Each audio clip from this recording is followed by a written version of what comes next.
Museum en Londres, Inglaterra. Es fundador de La Curtidora, Centro de Artes Visuales en la ciudad de Oaxaca, que cuenta con el taller de gráfica actual y el programa académico Clínicas de Especialización en Arte Contemporáneo. Bienvenido, Damián, te cedo la palabra. Muchas gracias, buenos días, buenas tardes. Muchas gracias a todos por venir. Y bueno, pues agradecer al Colegio San Ildefonso por invitarme, a Mariana, muchas gracias. Y bueno, más que muralista, soy artista visual, ¿no? Voy a intentar ahorita mostrarles un poquito algunas piezas que sí he realizado en formato, digamos, mural, y para eso pues necesito contextualizar un poco mi trabajo para que vean de dónde vengo, quién soy, por qué hago lo que van a ver en las imágenes. Y bueno, entonces la idea es hacer un recorrido un poco contándoles mi información, mi historia y entretejiéndola con algunas piezas que he realizado. Y bueno, yo empiezo con estas imágenes de taller gráfica popular, que me parece fundamental para poder entender o poderme entender en mi proceso de trabajo, que van a ver ya posteriormente.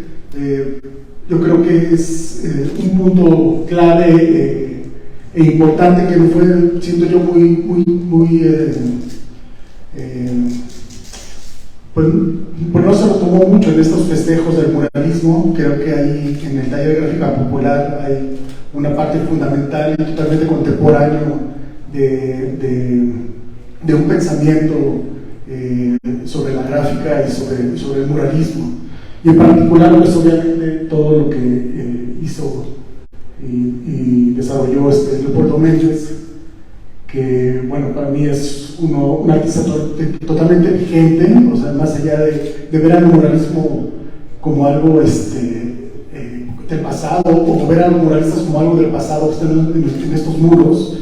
Pues yo, por ejemplo, en el caso de Leopoldo Méndez, lo veo como un artista totalmente vigente. Su forma de entender sus procesos creativos podría estarlo desarrollando actualmente y meterse en la escena del arte contemporáneo, ¿no? Entonces, bueno, pues justo estos murales que él hacía previamente a las películas de Emilio Fernández, era pues una cosa que para mí me parecía algo muy actual, ¿no? Lo que se hacía es que proyectaban sus grabados, pues, el tamaño de la pantalla de cine, y bueno, se dejaba la imagen durante algunos minutos para que la gente lo pudiera ver. Entonces, en realidad, utilizaba ese formato para crear un muralismo distinto, ¿no? Un muralismo, digamos, a través de una proyección, lo cual lo hacía y lo hace pues totalmente pues actual, contemporáneo. Y bueno, y estos otros experimentos que él hizo, por ejemplo, este es un mural que está en la Nacional Financiera, ahí en San Ángel, que la verdad es una lástima porque es un mural increíble que no se puede ver porque está en un espacio privado, pero es muy interesante porque son placas de acrílico, es un juego de luz, son placas de acrílico grabadas que las voltea y les pone luz. Entonces lo que hace es crear un efecto óptico con las líneas, con los surcos, digamos, del plástico y con la luz, ¿no? Que también, bueno, esa es una cuestión técnica muy innovadora para su momento. Y bueno, en todos los murales que él ya desarrolló, como del Instituto del Seguro Social, ¿no?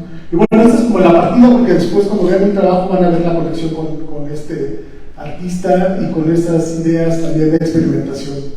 Y bueno, más o menos en el tiempo que él estaba desarrollando todas estas imágenes, todas estas obras de grabado, en mi pueblo, que yo soy de un pueblo indígena que se llama Juchitán, que está en la parte sur de Oaxaca,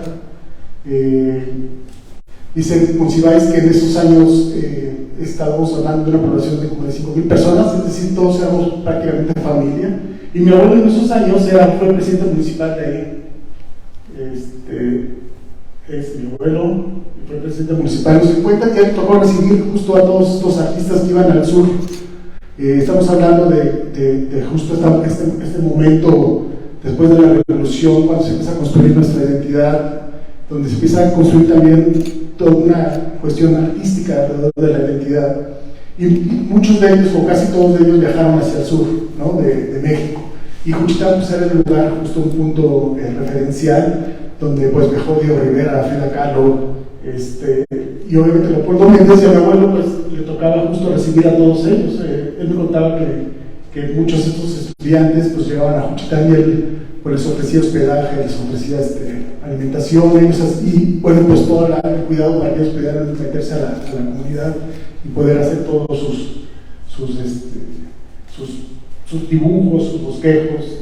Ahí está mi abuelo, más o menos en los 50, pero en los 50 ellos, después de esta vida política de mi abuelo, ellos ya se dejó de ser presidente y se dedicó al comercio. Yo vengo de una familia de comerciantes, ahí está mi abuela, y esa familia de comerciantes, justo su tienda estaba en los portales del municipio de Juchitán, que es el que está en el lado izquierdo, que ahora, bueno, como sabrán, hace unos años tuvimos un problema ahí con el terremoto, el cual hizo que se cayera una parte del municipio, pero ya ahora afortunadamente ya está en restauración y a punto ya de estar otra vez al 100.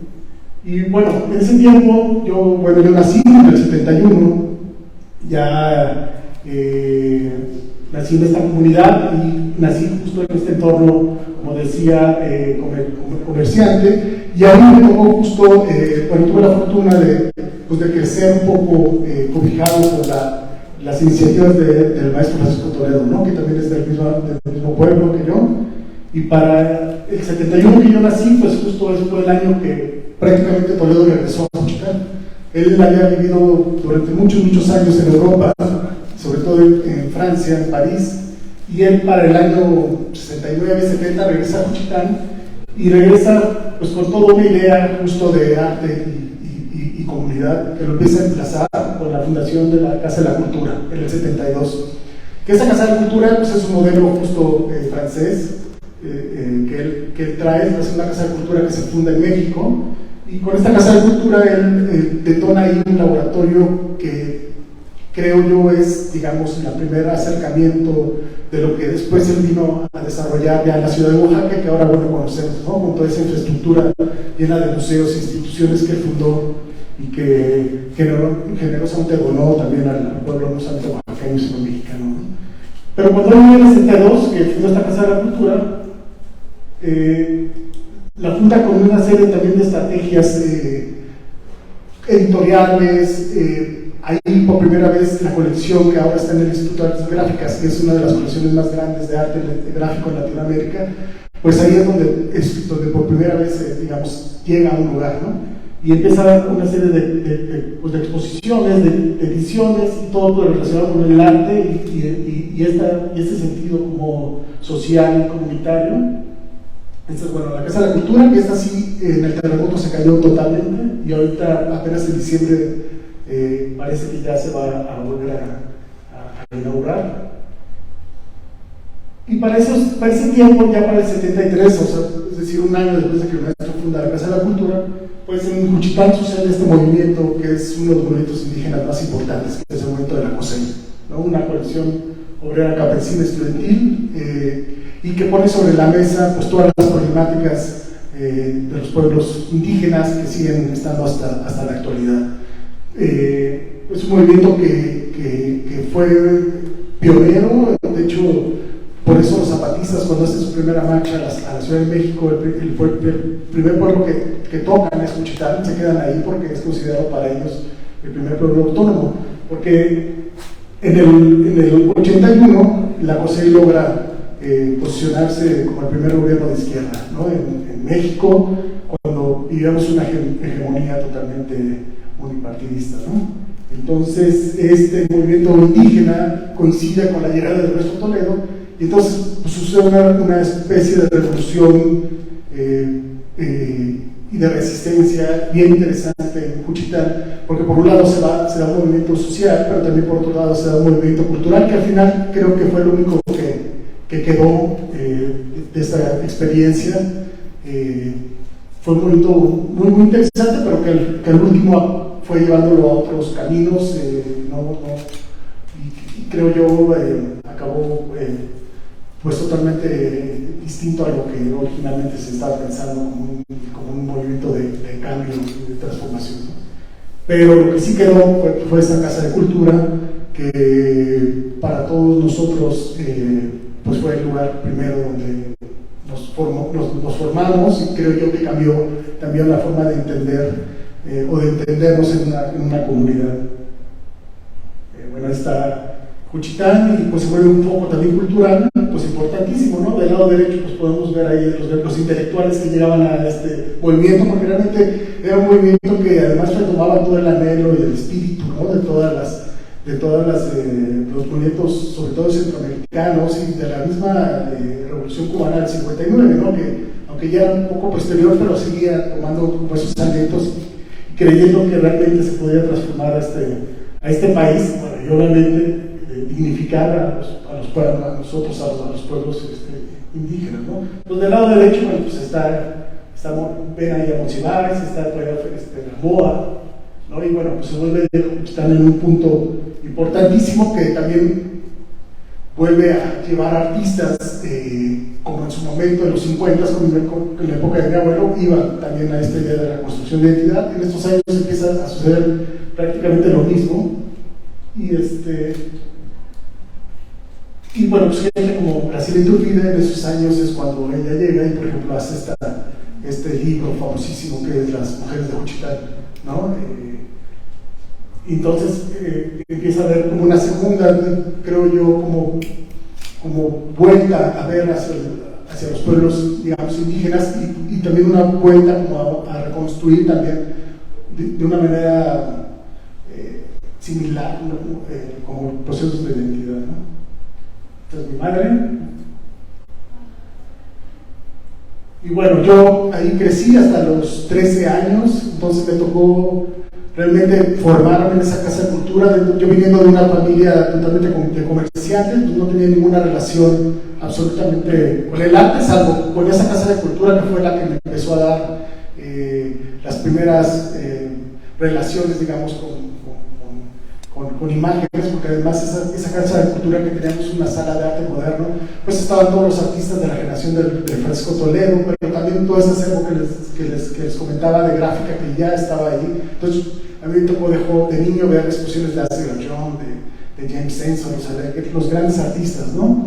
Y yo a los 13 años pues, me voy a la Ciudad de México a vivir, y llego a vivir pues a esta unidad habitacional que está del lado derecho, y me toca vivir, pues justo llegué a terminar la secundaria, y en un momento clave yo creo en la ciudad, porque justo había como mucha migración, yo soy parte de ella, y había también como otra reconfiguración también de nuestras propias identidades. Entonces me tocó vivir en esa unidad, pues, cuando justo estaba el movimiento de los chavos banda, que al final pues es justo una forma como de construirte o reconstruirte o definir una identidad también dentro de un lugar donde pues, al final no pertenecíamos, ¿no? Y ahí, bueno, es cuando yo también tengo no solo que me toca vivir esto, sino también empiezo yo ahí a hacer muchísimas cosas ya relacionadas con las artes visuales, y yo ahí empezaba ya como a pintar. No era graffiti como ahora se le conoce, sino lo que hacíamos más bien eran como stenciles muy básicos, muy sencillos, y eran como pintas en las calles, pues con los nombres también de los propios grupos, y con cosas que tenían que ver con todas estas estéticas que venían llegando, digamos, de Estados Unidos antes del TLC, y que nosotros los íbamos apropiando y como tropicalizando, ¿no? Y bueno, es un poco algunas imágenes, que es básicamente lo que a mí me tocó crecer. Y luego, bueno, una parte fundamental pues fue obviamente el 85, que ya me tocó aquí en la Ciudad de México.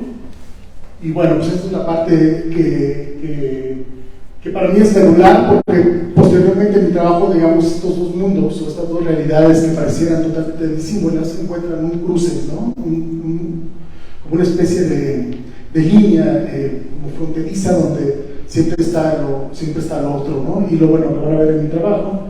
Y bueno, yo ya para el 87, para el 91, bueno, yo entré a la Academia San Carlos a estudiar, que bueno, esa es la primera academia fundada en América, que es una de las academias pues, fundamentales, que justo fue fundada pues, para hacer un centro de grabado y ayudar a la entonces Casa de Moneda.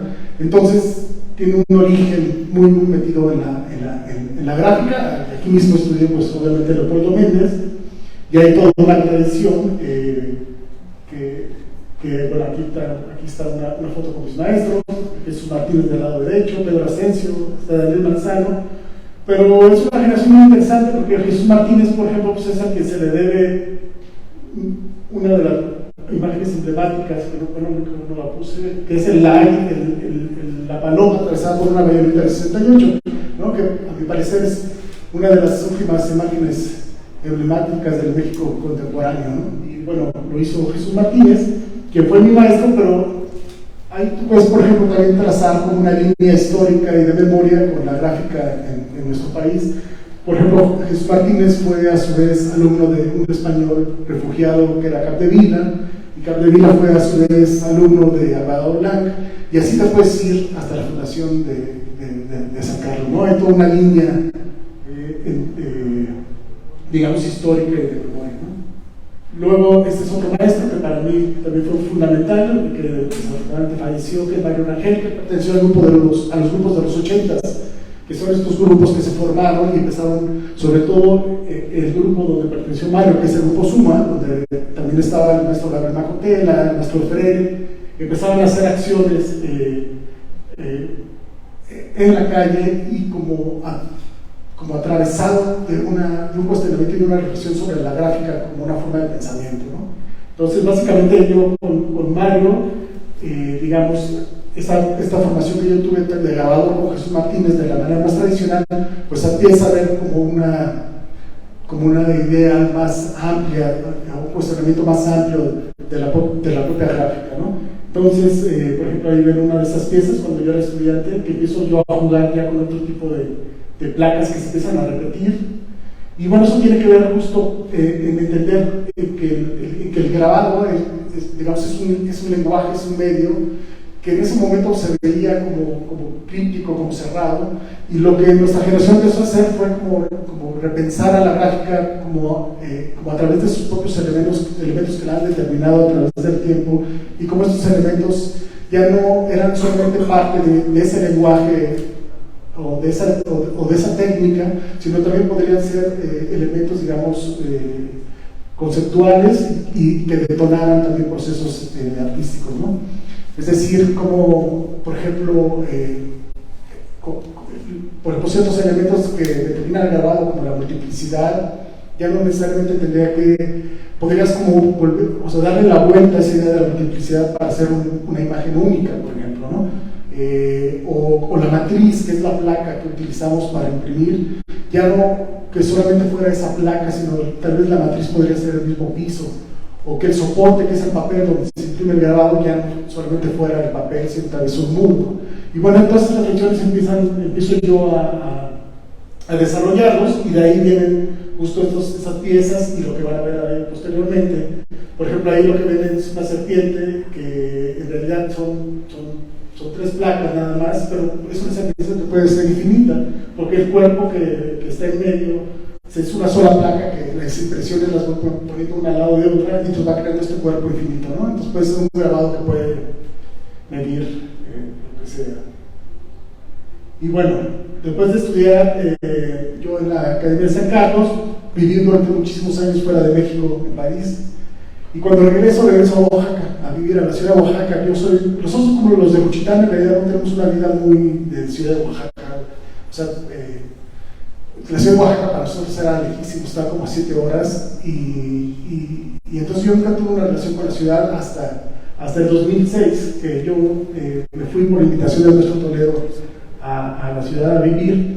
Pero pues sucede que yo cuando llego en el 2006, pues empieza el conflicto de la APO, el conflicto magisterial de la APO.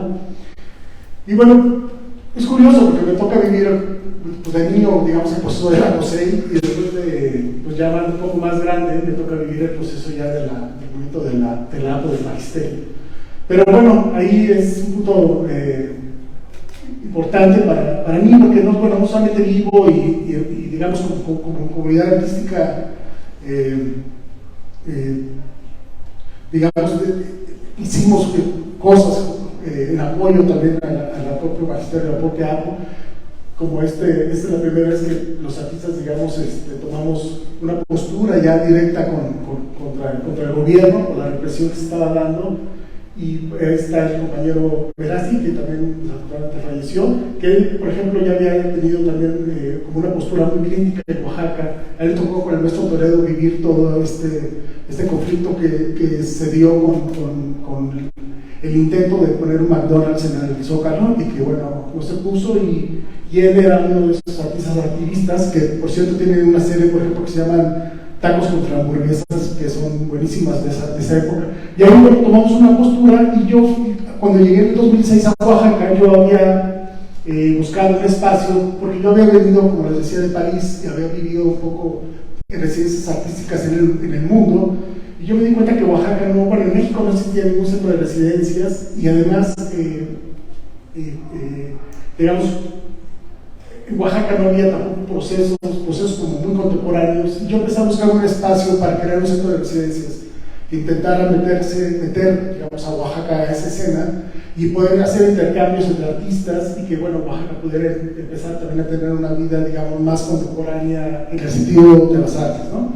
Y cuando explotó en el 2006, yo había encontrado la penúltima curtiduría abierta en el barrio de Jalatlaco, que era un barrio de curtidores, y que, bueno, pues todos acabaron yéndose a la ciudad, hacia la comunidad de Tlacolula. Y esta penúltima curtiduría yo la tomé, la renové, pero cuando fue el conflicto 2006, pues este espacio, que estaba un poco, digamos, pegado al centro, pero no en el corazón del centro histórico, pues permitía como tener como una movilidad que era imposible tenerlo en el Zócalo. Y entonces este espacio que yo pensaba hacer residencia, pues se convirtió de una manera natural en un espacio pues, necesario, colectivo, y ahí nos empezamos a reunir todos los artistas, a hacer pues, proyectos, iniciativas, reflexiones, pensamientos con respecto a lo que estábamos viviendo. Y pues sin querer, de una manera así natural, pues nació este espacio, que es la curtiduría, que es un espacio que pues, se funda de manera colectiva en el 2006, y que al principio pues obviamente fue un espacio pues muy político, con acciones muy políticas y muy con respecto al contexto que estamos viviendo. Tuvimos también pues muchas represalias que nos hizo en algunos momentos cerrar la propia curtiduría, como por ejemplo un artista que para este tiempo de la curtiduría, bueno, sí estaba en el espacio, y sí que echamos a andar también un pequeño espacio de residencias.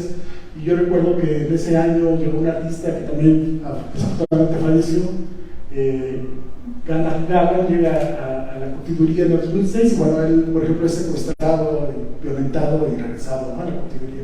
O sea, realmente vivimos cuestiones muy difíciles, pero desde aquí también hicimos muchas iniciativas, como por ejemplo una carpeta que se llamó Calavera Oaxaqueña, que era una especie de, ante la no movilidad, digamos, en Oaxaca, hicimos este proyecto que era como una especie de exposición móvil, que contenía gráfica de muchísimos artistas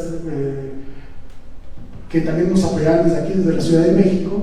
Y por ejemplo, con esa carpeta, que al final no pudimos nunca distribuirla en el sentido de que queríamos para que se pudiera desplazar y que la gente pudiera exponerlas en diferentes espacios, pero sí con esa carpeta, y ya con el comité formado por el maestro Toledo, se vendieron y se liberaron a muchos presos políticos y de conciencia, ¿no? Entonces, por ejemplo, ese fue un proyecto que se hizo en la curtiduría. También, por ejemplo, hicimos una exposición que fue muy importante sobre el maíz,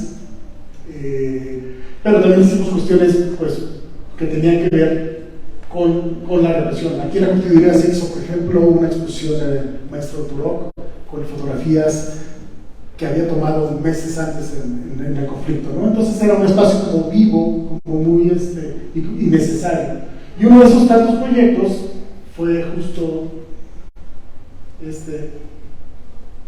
de murales, de murales que yo, como saben, bueno, en el conflicto, pues la verdad hubo toda una serie de expresiones increíbles. Creo que ahí hubo una ruptura de lo que se podía entender al arte en Oaxaca. Para mí hay un antes y un después del 2006 en el arte de Oaxaca. Y creo que estos jóvenes que de cierta manera están metidos, jóvenes muy talentosos, metidos mucho como en un mercado ficticio que en esos años todavía se le llamaba escuela oaxaqueña, y satisfaciendo como necesidades como de un turismo, al momento de tener ese conflicto que realmente nos sacudió socialmente, yo creo que se dieron cuenta justo que el arte, pues no solamente es eso, sino el arte también está puede decir cosas, que el arte está en la categoría del pensamiento y de la reflexión, y yo creo que ahí se detona y hay todos los muros de la ciudad de Oaxaca se convierten en murales, en un gran muro, ¿no? Estético, increíble, y de protesta y de resistencia. Pero yo me doy cuenta que justo que muchos de estos jóvenes, pues la forma de llegar a esos murales era casi como lo que yo hacía, como en la Ciudad de México, cuando les decía que yo vivía en la unidad habitacional, porque eran como más fracasos, ¿no? Que es lo que como se le llama, que son como stenciles, pero que tú haces una imagen, pero no hay una narrativa entre imágenes. Y normalmente eran imágenes pues referenciadas a la cuestión política, a la cara de Moisés Ruiz, una imagen como un texto, ¿no? Pero no había narrativas. Entonces yo me traje a un colectivo que era muy fuerte en ese entonces, que ya desapareció, que se llamaba Esposado Print System de Colombia, que ellos habían revolucionado justo esta idea del stencil. Como fueron años muy importantes en Colombia con el diseño gráfico, entonces eran generaciones que habían llevado a una, digamos, toda esta idea no del grafiti, sino del stencil, lo habían llevado a un lugar realmente increíble, impresionante. Entonces yo me los traje a Oaxaca y con ellos dimos unos talleres a los jóvenes en la ciudad, y yo creo que ahí también, digamos, también hay otra ruptura, porque a mi parecer ahí empieza a haber otro tipo de mural en Oaxaca, ¿no? Un mural ya más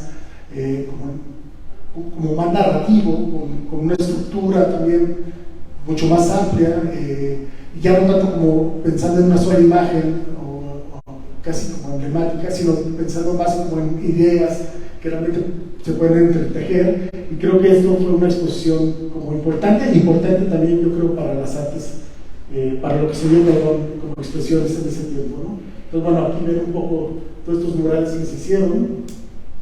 Y paralelo a eso, hicimos una exhibición con mantas que nos habían mandado de colectivos de Argentina, de Chile, y entonces fue un proyecto pues, muy, muy interesante. Y bueno, aquí pueden ver la dinámica de esos años. La cotidianidad se convirtió, pues decía, en ese espacio necesario. Entonces aquí había una confluencia de gente que era muy extraña, porque pues estaban, no sé, los dirigentes, estaba Flavio Sosa, pero había empresarios, entonces se convertía en un espacio como muy importante socialmente, ¿no? Aquí pueden ver un poco lo que les digo, que son puros stenciles, pero bueno, creando ya como una imagen visual más extendida.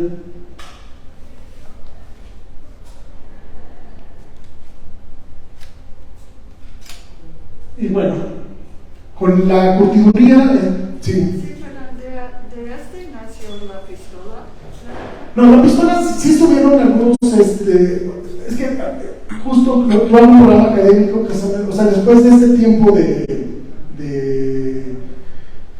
digamos, una relación con el problema del magisterio, obviamente termina, bueno, no termina esa problemática, sigue existiendo, pero digamos, se diluye, y entonces yo reformulo la curtiduría, y ya no solamente se convierte en un espacio.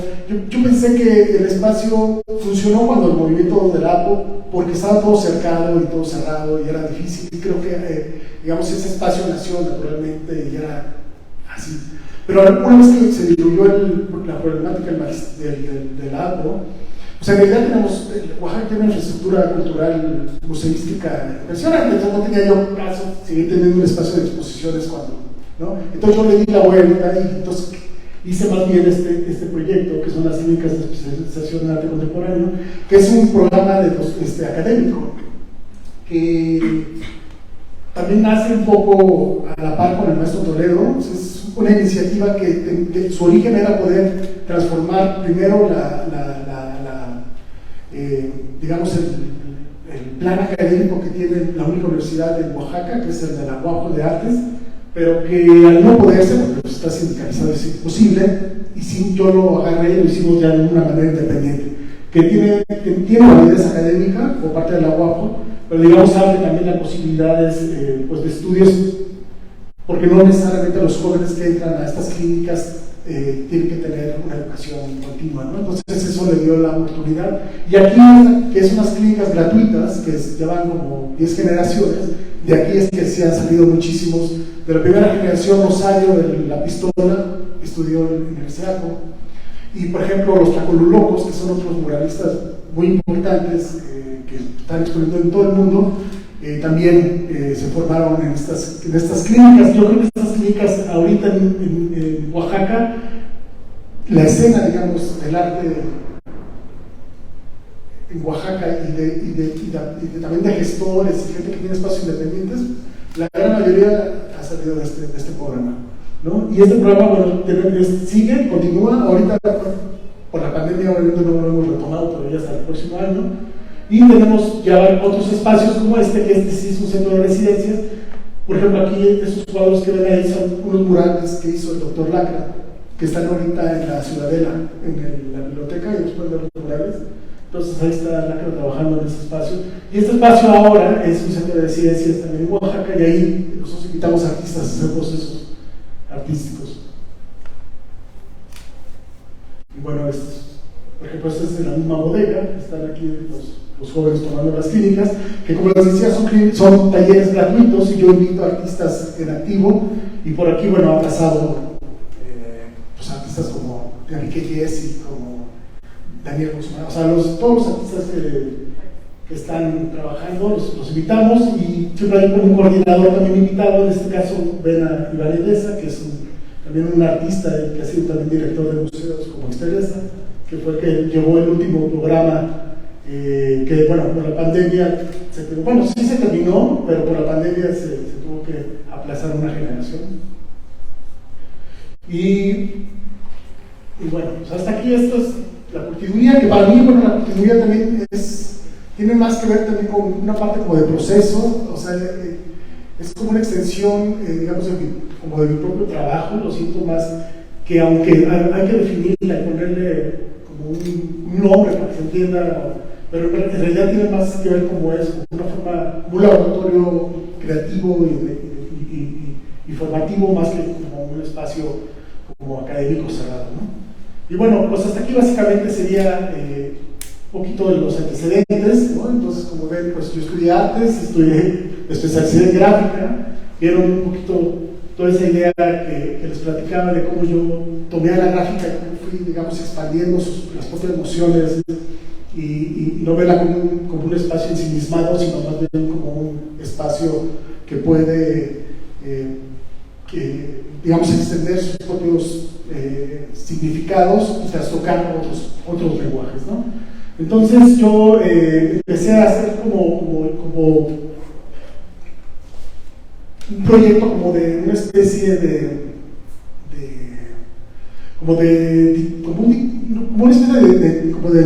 diccionario, digamos, visual, ¿no? Que a mí me permite como aclarar y como pensar como ciertas ideas, que bueno, mucho de eso están en estos dos libros que traje, que como verán pues están llenos de dibujos, que estas son como bitácoras que yo voy haciendo, y que después de estos dibujos yo voy, digamos, como llevándolos a diferentes como medios.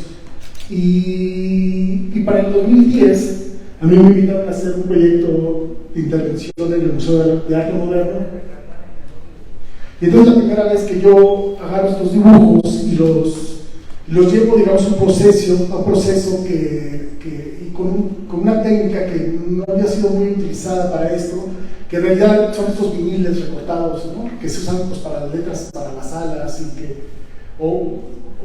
sí, para cuestiones musográficas, pero que yo lo utilicé en este caso para hacer estos dibujos en los muros del Museo de Arte Moderno, ¿no? Que todavía eran como dibujos sueltos, justo todavía, o sea, sí había una narrativa, una cierta narrativa, pero se veían más como esos dibujos sueltos, pero que bueno, en los muros del Museo de Arte Moderno, que son estos pues, muros de mármol, pues la verdad que funcionaba muy bien, ¿no? Entonces era una serie de dibujos dispuestos en todo lo que es el círculo, y bueno, todo funcionaba como una especie de mural, donde tú podías, digamos, hacer un recorrido como visual y poder ir como encontrando las relaciones que existían entre cada uno de estos dibujos. Aquí pueden ver algunos que eran diferentes. Casi todos estos dibujos eran una serie que yo hice que se llama Defensa Personal, que es de un pequeño manual que yo compré en un semáforo, que era un manual para defenderte por los asaltos, la violencia, y tenía unos pequeños dibujos esquemáticos. Entonces yo a partir de eso hice toda una serie muy amplia, ¿no? Que tiene que ver con esos dibujos populares. Y después yo empecé ya también con esos viniles, como a insertarlos también en exposiciones, para que fueran también vistas como imágenes, ¿no? Como pequeños dibujos a muro que pudieran también relacionarse con las piezas que tenían, ¿no? Entonces, por ejemplo, estos son viniles también.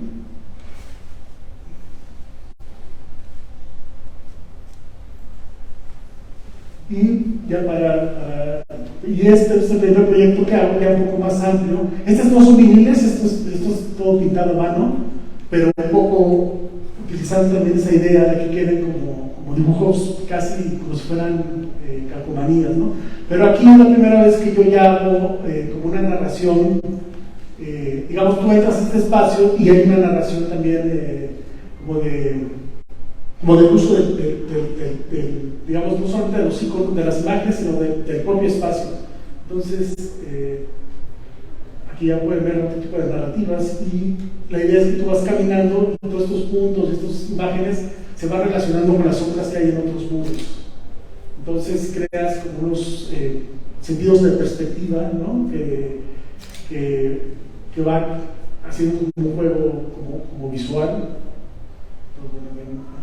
Un poco, y al final pues también es pues, un gran mural, pero fragmentado, no lineal. Este es otro que hice en el 2014, y este es un combinado. Este es un muro que hice que es tanto vinil recortado como pintura a mano. Digamos, aquí ya es como una especie de combinado. Esta es una exposición que hubo en Lisboa. Y este es un muro pues, bastante amplio, ¿no? Y que tiene que ver con estas imágenes que van a estar ustedes, digamos, viendo, que son imágenes que, pues como especie de imágenes híbridas, ¿no? Donde hay una suerte de símbolos, donde símbolos, donde signos, donde también hay elementos de la historia o de la propia pues cuestiones como políticas, ¿no? Digamos, se entremezclan, ¿no? Y entonces sucede una especie de imágenes que están todo el tiempo en transformación, y que son imágenes además que hablan, ¿no?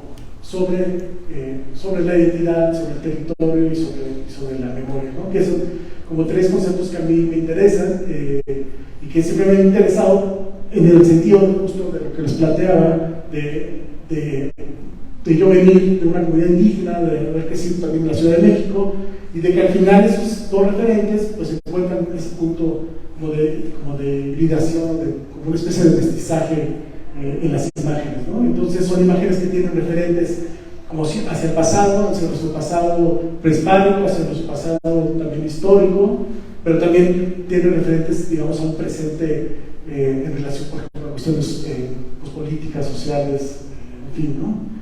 Entonces, por ejemplo, acá ven imágenes como este águila que se lleva a esta persona, ¿no? y todos son personajes que también tienen como mucha relación con formas como prehispánicas, y que todas además, bueno, todos esos elementos sí están como muy, o sea, determinados por el por qué los uso, ¿no? Entonces, al final quedan como una especie como de lienzos, de lienzos o de nuevos códices. Y bueno, y es un proyecto que es, yo creo que el más ambicioso, que justo como que es una consecuencia de lo que vieron en Medellín, en las exposiciones que vieron chiquitita. Aquí son como unos 200 metros, es un museo que está abajo es un museo que está en Lisboa, que fue parte de un encuentro iberoamericano que hubo, y abajo de un monumento hacia los descubrimientos, que está este museo, y yo hice todo este proyecto que está basado en el Códice Borbónico, que como saben es un códice de la época de contacto, y es un códice de los destinos. Y entonces, bueno, tú entras a esta sala y prácticamente son más de 150 metros fragmentos, o sea, si los pusiéramos todos en una línea, serían unos 150 metros lineales, pero que aquí, pues, en todas las salas se va como fragmentando, y hay toda una narrativa ya de estas imágenes que tiene que ver con este códice. Al final se crea una especie de códice, y todo tiene que ver justo con una idea o una reflexión sobre la identidad. Entonces, justo inicia aquí, ¿no? Con esta idea del maíz, también con esta idea también como de la opresión, con los buitres, y así, bueno, se va llevando todos los muros. Entonces, como ven, entre los muros también hay una relación, ¿no? Que empieza a haber entre las propias imágenes, entonces voy construyendo como escenarios que se complementan digamos, el de frente con el que está atrás o a un lado. Entonces vas creando como tu trayecto, digamos, entre las salas y el lugar donde tú te pones, o va creando también otros murales, ¿no? No solamente los murales que están ya hechos, sino los fragmentos que empiezan a entreverse entre tu trayecto.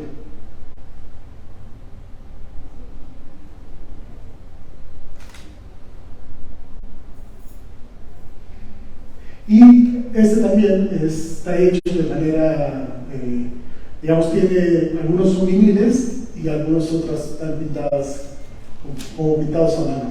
Toda la parte, obviamente, de manchitas y las sombras, todo es pintado a mano, y algunos personajes pintados a mano, o también combinados, donde mando a hacer el vinil, lo pongo sobre el muro, y yo termino el vinil, lo retrabajo para que tenga más, como que esté más, porque el vinil al final, como es o sea, tienes que hacer una imagen vector para mandarla, eso recorta muchas cosas como grises, y tienden a ser imágenes, pues, llevadas más como al alto contraste.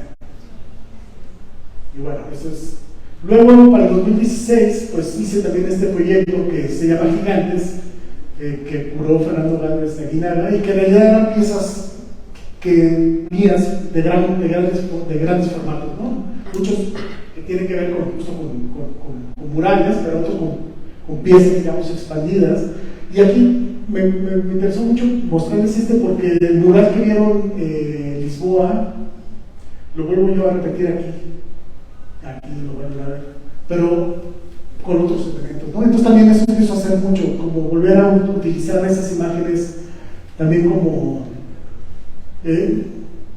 digamos, abrir esa posibilidad que tienen de repetición, que también tiene que ver con la gráfica, y entonces volver a utilizarlos como para todo el tiempo estarlos transformando, ¿no? Como una especie de dibujos vivos que pueden ir contando nuevas narrativas todo el tiempo. Y bueno, y ven otras piezas ya más, pues de otros años. Por ejemplo, esta es una pieza, la del lado derecho, que está hecha con cromos de estos comerciales que venden aquí, de hecho, sobre esta calle, por aquí venden los cromos, que son estos que se usaban en las marisquerías, ¿no? Que son paisajes, y que yo los usaba como soportes, a partir del cual le imprimía yo serigrafías y hacía otros murales. Este es muy, muy, muy grande, el papel que ven, debe tener como unos 3 metros, como por unos 8 metros. Y bueno, pues como ven, un poquito todos tienen que ver con formatos mayores.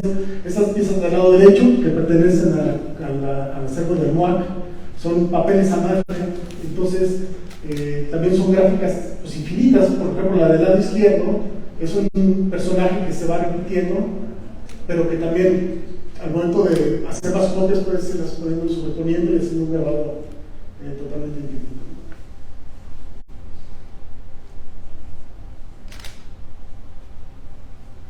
Esta es otra versión del mural, ¿no? Este estuvo en Montreal. Aquí ya hay menos elementos, hay otro, pero sigue siendo la misma, el centro sigue estando el mismo elemento, ¿no? Que se repite en los tres espacios. Bueno, estos son los murales que no tienen ya tanta esa idea como los anteriores. Están actualmente, bueno, están fijos, son murales permanentes en el estadio de béisbol, que está aquí en la Ciudad de México, ¿no? Son los murales sobre la temática. Yo jugué béisbol de niño, entonces es un tema que yo he desarrollado mucho. De hecho, los invito porque en el estadio, en el museo, hay una exposición con piezas que yo he desarrollado del béisbol, una serie de bats rotos, intervenidos, hay pinturas. Y bueno, y si suben al estadio, pues pueden ver estos murales que yo creo que más o menos son como de formato un poco más grandes que los que están aquí en esta sala.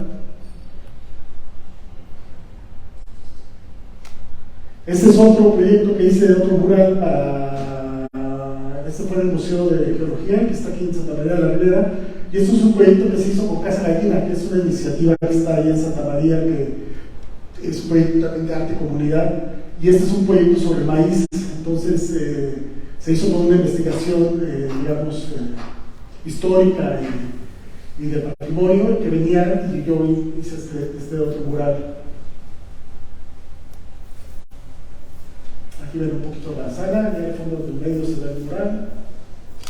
Y estas son las piezas que tienen que ver con el maíz. Y bueno, están hechas impresas sobre el papel con los que mueven con lo que se mueve el maíz, ¿no? Papel como barato de revolución.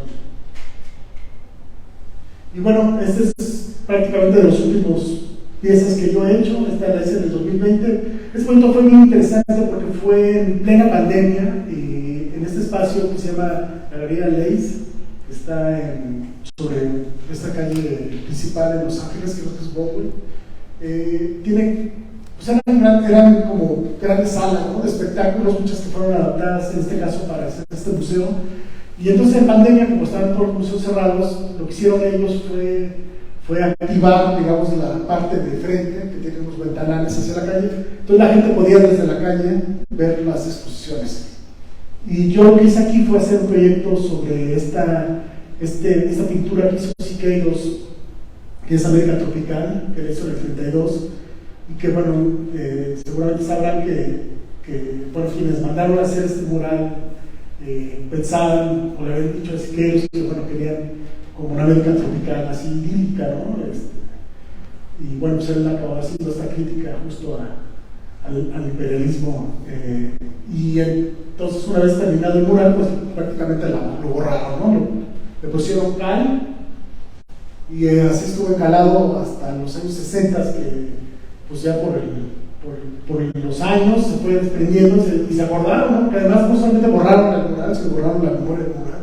No, ya nadie se acordaba de él hasta que los desprendimientos de la cal se dieron cuenta que algo había abajo, se acordaron de que hay un mural de Siqueiros, y bueno, pues ahora lo restauraron y ya está, de nuevo se puede ver un poco restaurado, pero digamos quitaron solamente la cal, porque Siqueiros todavía vivía cuando decidieron restaurarlo, y Siqueiros nunca quiso que lo volvieran como a repintar o algo, porque él quería que justo se viera pues la intransigencia, ¿no? Y todo lo que pasó con el mural. Y yo a partir de este mural yo hice este proyecto, esta propuesta para... Ahí está, esta es la vitrina que ven. Entonces ahí en la vitrina del lado derecho está mi mural, que es este, que es como una versión de esa América tropical de Siqueiros, ¿no? Que, bueno, como verán, el origen de Siqueiros está muy indígena, ¿no? Crucificado con el águila americana arriba. Hay unos personajes que también están como unos francotiradores que están, y en este caso, bueno, es también pero más blanqueado, más bien es un gato crucificado, pero con un sopilote y todos estos personajes. Que también, digamos, cada uno está puesto de una manera muy relacionado con el mural de Siqueiros, ¿no? O sea, desmontando un poco de esas alegorías que él utilizó y yo poniéndolas a plantear, digamos, en un discurso o actualizándolas en relación a lo que vivimos, ¿no? Y bueno, para terminar estos últimos proyectos murales, ahora esta cosa de vinil me llevó también, como es un proceso, digamos, de digitalización, de recorte, de limpieza, de vectorización, y que uno lo manda a hacer. Yo empecé a trabajar ya no solamente con estos viniles, sino haciendo también de manera digital, ¿no?, estos recortes en placa. Entonces, este es ahí en mi pueblo, Juchitán, es en la biblioteca que está en la antigua estación, y la idea es justo imágenes con textos de poemas de Matera, Toledo de Zapoteco, de Irma Pineda, y la idea fue hacer esta especie de corredor que proyectara, digamos, los dibujos que están viendo en el techo al piso, ¿no? Entonces fue como una primera cosa que hice, digamos, utilizando de una manera distinta a estos tipos de reportes y estas posibilidades que te da la tecnología, ¿no?, para hacer como otro tipo de mural, ¿no?, de muralismo. Este es otro que hice apenas el año pasado, a principios del año pasado. También es otro corredor. Este está en una fundación. Y entonces aquí también pueden ver. Esta es la placa, la que viene al lado derecho, que es una placa recortada y apuntada, y un poco el dibujo que se hace ya sobre el piso. Y el último, que es prácticamente se inauguró en diciembre del año pasado, y pues, como verán, es otro tipo de mural hecho con estos pedazos de metal ya recortados, pero esto en lugar de hacer como stenciles, digamos, están ensamblados al metal y están digamos, no tienen, o sea, el fondo tiene un primer, pero las figuras no. Entonces, con el tiempo, todas estas formas se van a ir oxidando y entonces van a ir tomando un color, como verán, ¿no? Un color bastante. Y también estos son tres murales, están en un centro gastronómico en Oaxaca, y son tres murales que hablan sobre todo sobre el maíz, sobre la importancia del maíz. Está un mural en la parte de abajo, donde están de abajo, son todos, están desde el teocintle hasta todas las variedades de maíz que hay en México. Entonces, pero cuando tú estás abajo, que es donde se ponen las posibilidades tradicionales de hacer las tortillas, en la parte de abajo donde ven, entonces todo arriba es un ahumadero, no se va a ir ahumando, entonces tú ves arriba como una especie de constelación, ¿no?, de maíces. Y los otros murales, tanto el de frente como el de atrás, son estos que tienen que ver con estos referentes como sobre el maíz y estos personajes. Bueno, pues eso prácticamente es un poco lo que he hecho. No sé si fue bastante rápido. No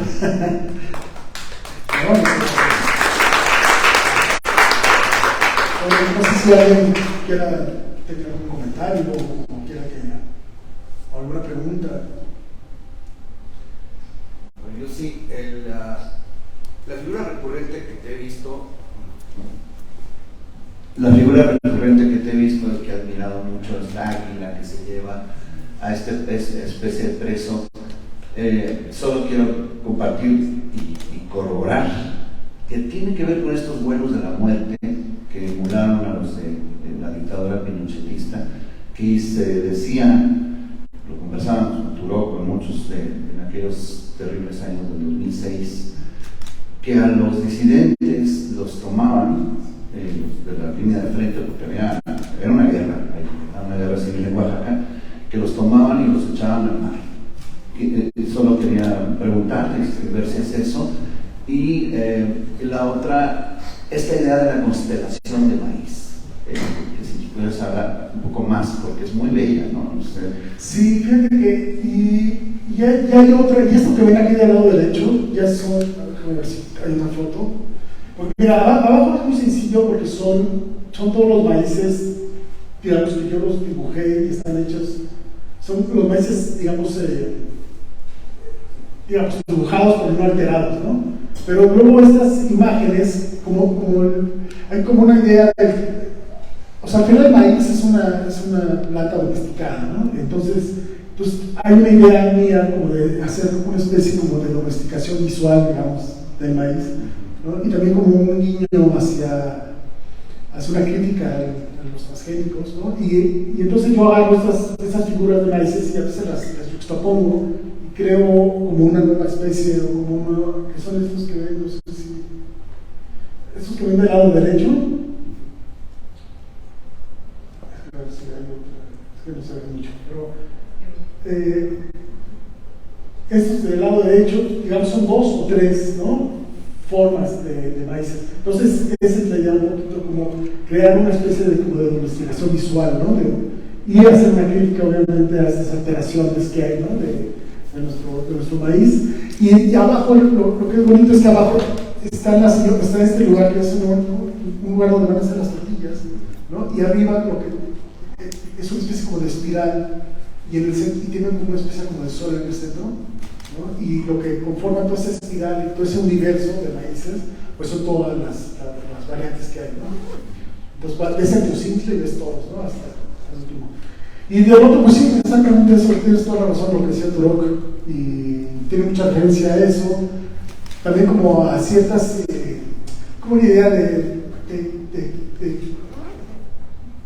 porque esta pieza la hice la primera vez, que también tiene mucho que ver con Julio Ruelas, esta imagen también no sé si se acuerdan del zancudo picando en la cabeza, o esta idea de que te puedes llevar todo, pero no es lo que uno piensa, ¿no?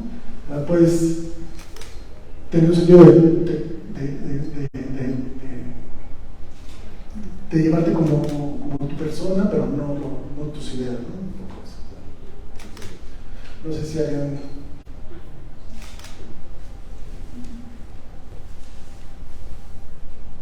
Gracias. Me encanta la idea de cada uno involucra en tu trabajo como caminando y relacionando nuevas cosas.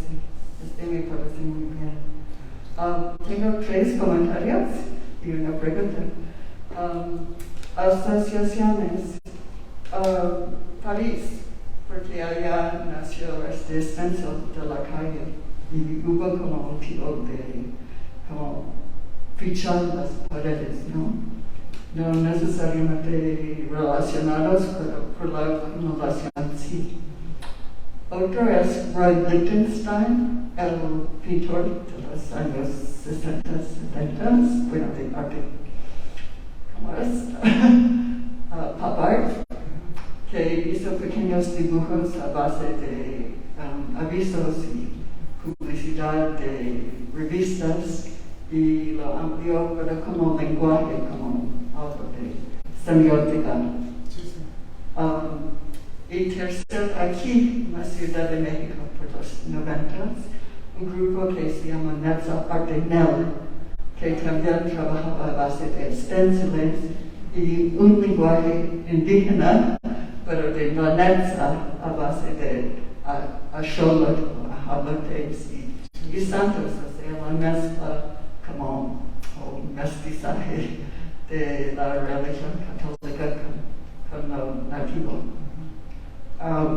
Mi pregunta es cómo evitas este elemento de cliché, que hay tantos artistas mexicanos usando los mismos símbolos. Bueno, el stencil, fíjate que por eso mostré a Mario Rangel, porque el grupo Suma usó mucho stencil, muchísimo. Y yo, pues, siendo su alumno, ¿no? Empecé a usar esas referencias, ¿no? De hecho, bueno, no sé si han ido todavía en el MUAC, no en la NUCA, en el CU, cerca de la rectoría, cuando era el antiguo MUAC, todavía hay unos stenciles de la época de Suma que están ahí, que es un personaje que está como caminando. Pero Suma se formó para exponer en París. Sí, no, claro, y Suma se formó, exactamente. Entonces ellos tomaron mucho de justo de lo que decías, de todo el stencil de París, de ahí viene toda la fuerza. Y lo otro, bueno, pues seguramente hay mucha gente que trabajamos, debemos de tener muchas coincidencias, ¿no? Pero en mi caso, el utilizar yo eso pues tiene que ver con esto que les platicaba de mi vida, ¿no? O sea, es como una forma de entender como una especie de presente, ¿eh? Para mí el arte es un espejo de lo que uno es. Yo no podría definirme de otra manera. Yo de hecho hasta he creado un personaje que es como este día del Juchilango, como un altar juchiteco, ¿no? Que aunque yo pues nací en Juchitán y soy, digamos, indígena por nacimiento y por todo, yo por ejemplo no me considero tal, porque yo siento que ya estoy más trastocado también por una ciudad como esta, ¿no? Entonces esa idea, por ejemplo, de entenderme a mí, pues tiene mucho que ver con estas imágenes. Por eso esos conflictos entre el pasado y el presente, que al final yo creo que más bien es una forma de